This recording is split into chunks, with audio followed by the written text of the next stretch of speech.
At Motilal Oswal, you have interacted with investors across every single market cycle. But in this one, are you seeing that retail investors have wisened up a little bit? Or, they're thinking about long-term wealth creation? Or do you think that they're still looking to make the next quick buck? I know, so you have a mix of investors, but the broader theme, see, I've been in the industry for 26 years.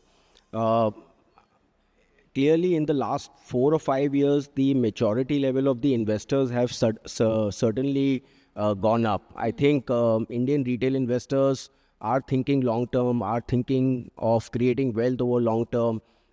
They are understanding the do's and don'ts in investing in equity. So therefore, very recently in the month of March 2026, when the war happened between US, Israel, Iran, we saw a 12% correction on the market, and that month we saw one of the highest flows, I think upwards of 85-90,000 crores of gross flows.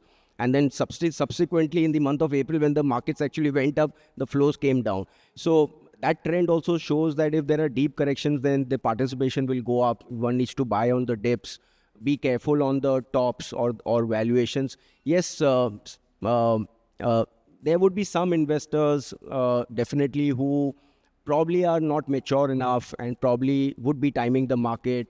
A lot of investors, what I have seen, with data is that those who came in 2024 and they've not made any money now, till 2026. As the markets are going up, we are seeing a lot of investors like, principal वापस आ गया, अभी भागो यहाँ से types, Yeah. So that kind of a trend we are seeing selectively. That's how we have seen the SIPs have slowed down and the stoppage ratio have gone up and absolute numbers have come down by 1,000 crores. But larger number of investors, certainly I think very, very different from what we have seen until maybe, what we have seen in 2000 to 2010 or 2010 to even 2020. Right. Okay. So going back to growth investing, a very pertinent question that I have is on valuations, because sometimes these companies can command premium valuations. So when is it that you decide that you are paying way too much for future growth? Yeah, so you're right. Growth stocks generally are not cheap. You will never find growth stocks which will be 10p, 12p, 15p. When you're buying companies which are growing at 20, 25%, 30%, these companies would be trading at 40, 50, 60 time P multiple. So it comes at a price, right? How we look at from valuation perspective is we rather than looking at PE multiple in isolation, because in isolation, when you look at a certain company trading at 50 time PE multiple and when the index is at 20 times, it will look very, very expensive. Yeah. So we pair it with growth. So price earning to growth is a valuation matrix which we use more frequently. So now you imagine that if you buy a 15% growth company at a 25 P multiple, you're buying it for 1.1, 1.2 peg, looks a lot more comfortable.